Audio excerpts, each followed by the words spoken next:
So the superhero stories of Batman, of Spider-Man, of the X-Men aren't the only ones you can find at your local comic book store. Our Ken Molestina introducing us to a local comic book creator using the art form to highlight Latino stories.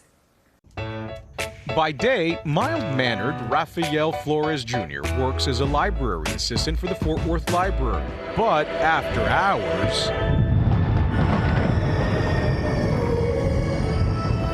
his world takes a bit of a darker turn. That's when he becomes a comic book creator. Rafael's love for comics started at a very early age. I got like a shoebox of comic books from one of my older cousins. He was hooked on DC superheroes, but one character rose above the rest. Always loved Batman. He was always my favorite character. And it was Batman's villains like the Joker, the Scarecrow, Clayface, and Killer Croc that really sparked his imagination.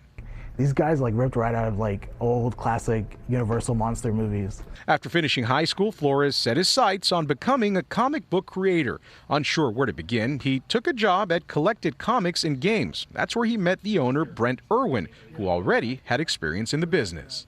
I really gravitated to asking him a bunch of questions. And he said, I know you've done stuff. Can you recommend anything? Do you have any scripts I can look at?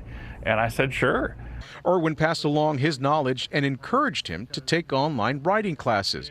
One of Rafael's earliest projects was a 2-page draft of an idea he had. Just a 2-page short comic where like basically a guy goes into a Mayan temple, he sees a statue of Camazotz, and then the page flips and then like, bam, it's like Camazotz.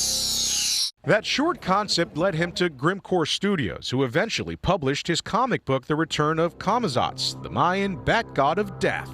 Flores' book expands on his 2-page story. Twin brothers visiting a Mayan temple at night, and they're attacked by a giant bat. One of them is killed while the other experiences strange occurrences during his recovery in the hospital. Flores says he wants to tell gothic tales with Mexican characters. Mexicans can be gothic too, and we kind of do it better, I feel. Flores is astonished by the reaction that he's now getting from his fans. A lot of people really love it. They say like, oh man, like this should be on a movie or something. He's hoping his work will inspire more Hispanic representation, not only in comics, but in other mediums as well.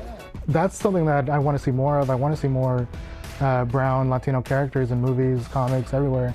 As for his future plans, making comic books is a dream, and I'm currently living it, and so I'm just gonna, in 5 years, I'll still be living it. Ken Molestina, CBS News, Texas.